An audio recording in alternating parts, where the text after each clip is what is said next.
Once upon a time, in the small and colorful village of Umudik, there lived a wise and just king named Obina, and his loving wife, Queen Adaezi. The people of Umudik were known for their joy and unity, but there was one thing that worried the royal family. The king and queen had been married for 7 years without a child. The entire village often prayed for the royal couple to be blessed with a child. In the 8th year of their marriage, Queen Adaeze became pregnant. When the news spread, the entire village erupted in joy. Drums were beaten, dances were performed, and songs of celebration filled the air. Everyone looked forward to the birth of the royal child. Months later, the queen gave birth to a beautiful baby girl. The king named her Adaku, meaning daughter born into wealth. Adaku's arrival brought great happiness to her parents, but not everyone shared their joy. The king's cabinet, a group of elders who helped him rule the village, were not pleased. They had hoped for a boy who could someday inherit the throne. They whispered among themselves, worried that the queen might never have another child, since it had taken so long for her to conceive. King Obina dismissed their concerns. To him and Queen Adaeze, Adaku was a treasure, and they vowed to give her the best life possible. They spoiled her with gifts and protected her fiercely.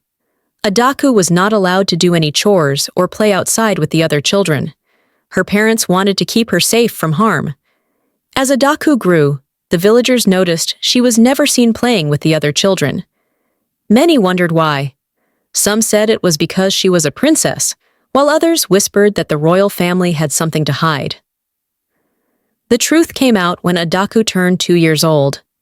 One morning, Queen Adaeze noticed something unusual about her daughter. Adaku had begun to grow a small beard on her chin. At first, the queen thought it might be dirt, but no matter how much she cleaned, the hair remained. The queen was shocked and told the king. Together, they sought answers from native doctors, wise men, and even herbalists, but none could explain why their daughter was growing a beard. Years passed, and the beard continued to grow. By the time Adaku turned 15, her beard had become long and noticeable. Her parents tried their best to hide her from the villagers, fearing ridicule and shame. Adaku, however, was tired of being locked away. One evening, Adaku approached her parents and said, "Mama, Papa, I am tired of staying in this house all the time. I want to go out and see the world." Her mother tried to reason with her. "My child, people will not understand. They will laugh at you and mock our family." "But Mama," Adaku replied, "I cannot spend my life hiding. This beard is a part of me, and I'm not ashamed of it." Despite their pleas, Adaku was determined. She waited for an opportunity to step outside without their permission. Every year, Umudike held a grand masquerade dance in the village square. It was the biggest celebration of the year, with music, drumming, and colorful costumes. This year, Adaku decided she would attend, no matter what her parents said. On the day of the dance, Adaku dressed in a beautiful gown and tied a scarf around her head.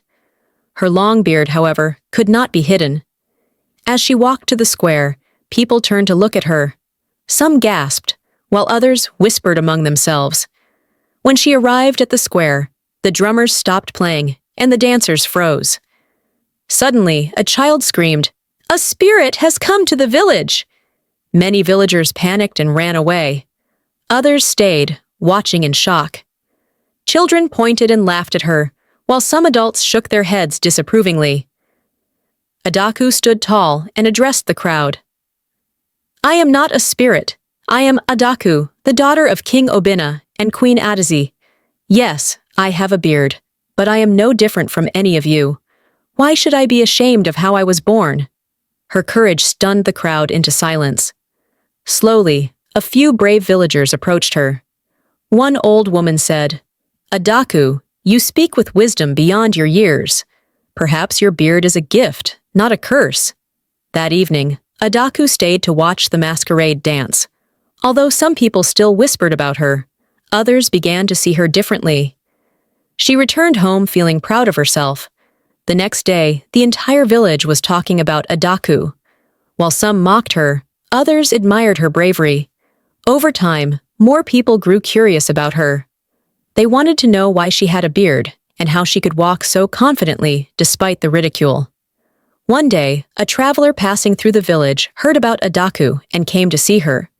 He introduced himself as Okachukwu, a wise man who had studied strange and rare occurrences.